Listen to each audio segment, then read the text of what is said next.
What is up, everybody? Here we are yet again working on the S10. She's under the cover today, keeping her nice and clean. Anywho, got a surprise this morning. Made a little trip to the local auto shop.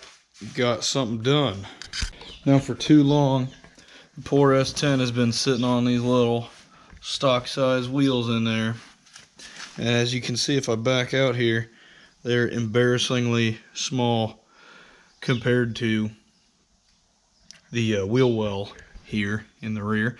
So, got a little treat for her today. Got a little something special. I think these are like 9-inch wide tires, something like that. Probably 10-inch wide and 9-inch tread, something like that. But we got a little something for her. I don't know if you guys are ready for this. Boom. Boom. Look at those bad boys. Massive. So I went to the shop early this morning and picked these bad boys up that I dropped off the other day. These are some Mickey Thompson ET Streets. You got the tag down here. 3118 R15 LT. They're big. They're meaty. They're kind of heavy too.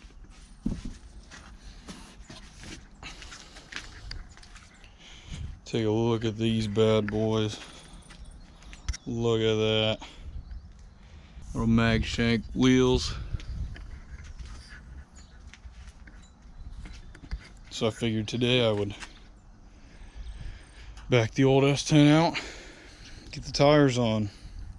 I know for sure that the rear end's going to need dropped a lot once I get these on, and then there's some work that should be done in the wheel wells. The tub's are already installed, but there's a few seams that could be rolled, and then probably sand it down and clear coat it, make sure it's all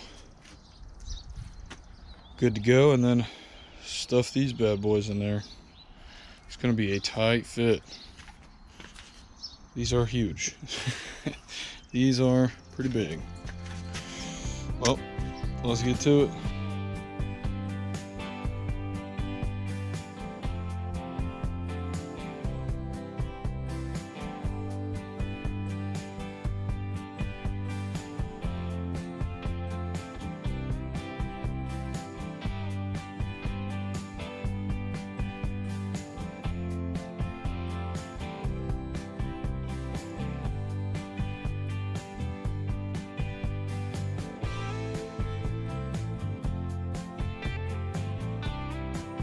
Alright, so we got our wheels off, these old ones right here, and before we go ahead and get the new Mickey Thompsons on there, there are a few things we got to clean up under here. First of all, like I was saying, this is the old lip that came off the well. The old well used to be just that wide, and then this is the extension, this new shiny metal.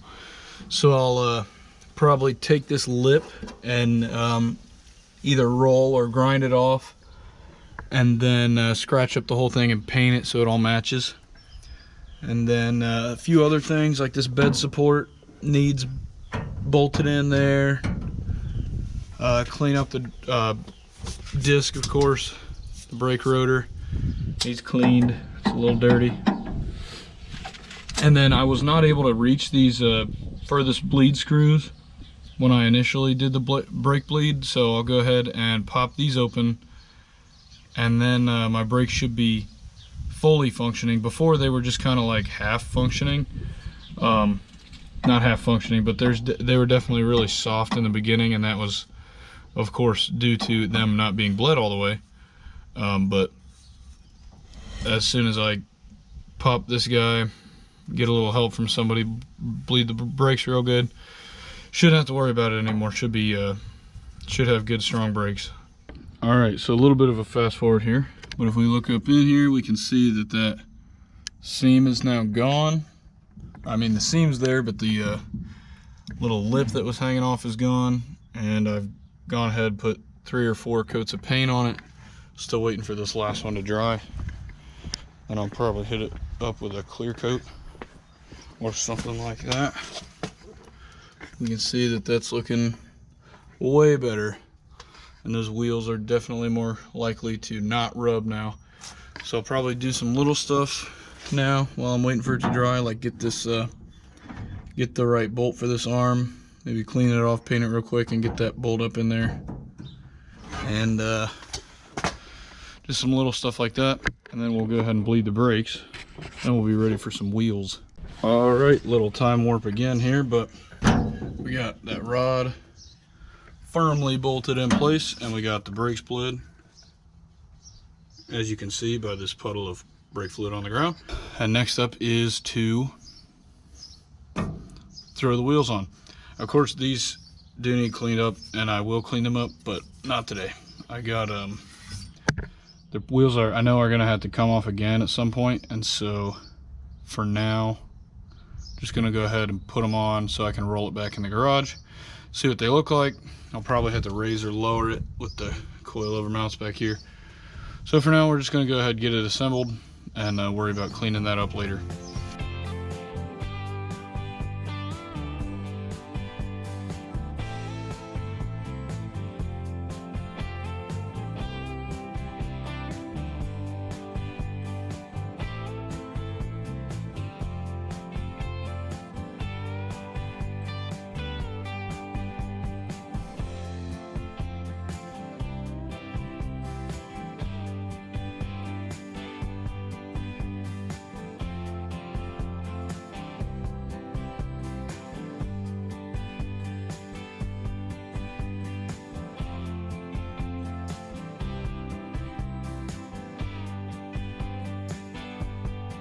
There you have it, folks.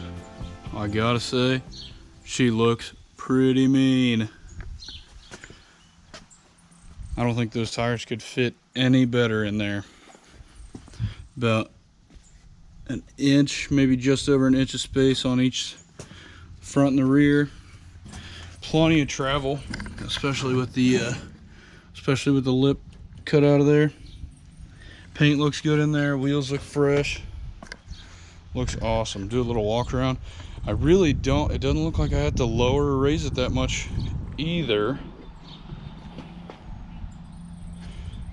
I might have to lower it a little bit, but the profile is stayed pretty flat. You know, it's not like the rear way up in the air. It's a little up, so I may lower it a click or two on the coilover holes, but for the most part, it is about perfect. Looks good. Looks mean. Look at that. That's a view right there. That's quite the view. Oh, well, there you have it. She runs and she has tires. All that's left is a transmission. And then she'll be moving.